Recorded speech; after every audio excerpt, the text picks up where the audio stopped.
अभी Prague street के संस्मरण में मैंने आप लोगों को बताया जाली की अलमारी या मिड सेफ के बारे में।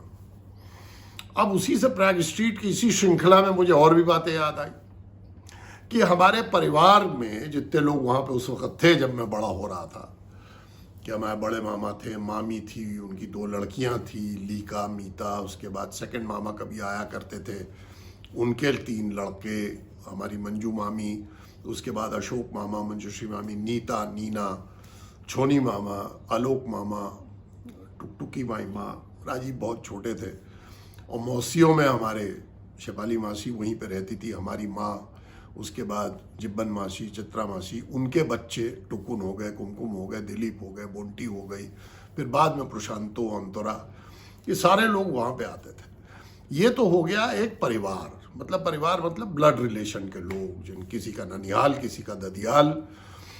लेकिन जो उसके अंदर जिन्होंने कि हम लोगों को सहारा दिया या कहूँगा कि पाला पोसा, उनके बारे में जब तक न बताएं तो प्रैग स्ट्रीट की कहानी हमेशा अधूरी रहेगी। एक पहलवान थे उसमें, उसका नाम था राम निवास। उसको पहलवान बोला जाता था क्योंकि कुश्ती के शौकीन थे, अपने बदन बनाने के शौकीन थे, और खूब तेल लगा के दंड बैठक करते थे, लाठी अपने पास रखते थे, शादीशुदा नहीं थे, बहुत शक्तिशाली मानते थे, और कभी कभी देखते थे कि वो दंगल वगैरह में भी जाते हैं।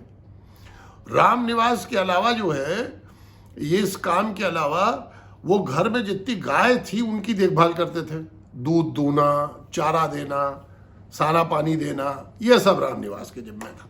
और वो जो है घर के अंदर एक बहुत बड़े पहरेदार के रूप में थे। ये नहीं कि सीटी बजा रहे हैं, हर एक को देखना, हम लोग को थोड़ा चढ़ाना, आटा सान रहे हैं तो थोड़ा हमारे गाल में रख देना, कुछ नाम से चढ़ा देना।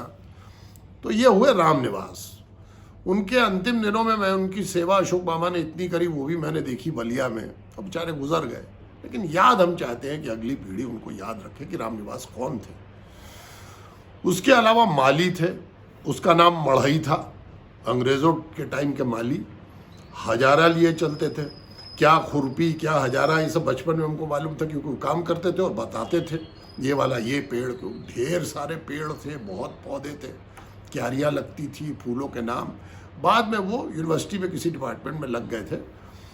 और मालिन जो उनकी पत्नी थी, वो भी बड़ी धाकड़ हमारे सहायक लोगों के टीम में थी, सब लोग मालिन कहते थे उनको। वो भी गायों की बड़ी सेवा करती थी। बताते हैं कभी कभी उसके ऊपर कोई आत्मा आके प्रकट हो जाती थी, वो सब कहने की बातें हैं। लेकिन रामनिवास, माली, मालिन, और एक रिक्शा घर में हुआ करता था, रिक्शा चालक, वो भी बहुत बढ़िया था, वो भी पास के गांव का था, सोराव नाम की जगह की, उसका नाम था रामअवतार। और वो जैसे चढ़ाना हम लोगों को, बच्चों को स्कूल में ले जाना, हम तो वहाँ से स्कूल नहीं जाते थे, टूकुन हुए, कुमकुम हुए, उसके अलावा लीका हुई, मीता हुए, बाद में शायद नीता नीना को भी, वो अपना रिक्शा चला करके चले जाते थे, बीड़ी पीते हुए, एक अंगोछा गर्मी में बांधते हुए, लू वगैरह की कोई परवाह नहीं, मजाक करते हुए, चढ़ाते हुए, कहीं भी जाओ तो राम अवतार। तो राम अवतार भी हमारे टीम के जो सहायकों की टीम थी, हमारे मतलब प्रैग स्ट्रीट के घर में, और पुराने लोग थे, बहुत वफादारी थी, बहुत करते थे। और बाद के दिनों में जब हमने देखा तो देखा एक मत्थन आई, वो भी गाय देखती थी, काम देखती थी। और नए जनरेशन के अंदर एक शिवकली आती थी, वो बहुत बाद की बात है, शायद 60वें दशक में। तो सब लोगों से, घर वालों का ऐसा डील करना होता था उनके साथ जैसे वो परिवार के सदस्य हैं। और उस सबको जोड़ने में हमारी दीदी माँ, किसी की ठाकुमा या दीदा, वो जो भी बोलते हो, वो थी हमारी नानी।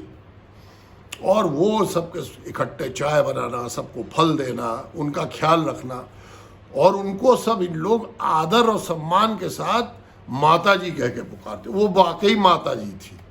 और एक से आके पूछना, माता जी ये गाय को ये चारा देना है, आज ये क्या बनना है, आज ये आटा सानना है, तो सब माता जी।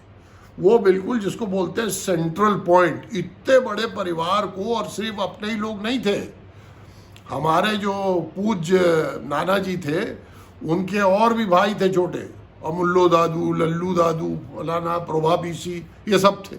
तो सबको देखना भालना आसान नहीं था माता जी के लिए। लेकिन माता जी परम देवी, सबके ऊपर बराबर की दृष्टि से देखना, किसको कपड़ा देना, किसको लत्ता, कोई ये नहीं कि अपने लड़के को ज़्यादा दे दिया, उसको 2 पूड़ी ज़्यादा दे दी, कुछ नहीं। तो ये जो है प्रैग स्ट्रीट की रैंडम मुझे संस्मरण याद आए, मैंने कहा ये बता दूं। और फिर अगली कड़ी, अगर ये सब आप लोगों को अच्छा लगे, हमें पता लगा कि ये ठीक लगा लोगों को और सुनने के आतुर है, तब फिर मैं तीसरी रिकॉर्डिंग किसी और चीज़ पे, लेकिन प्रैग स्ट्रीट पे भेजूंगा। तब तक के लिए नमस्कार।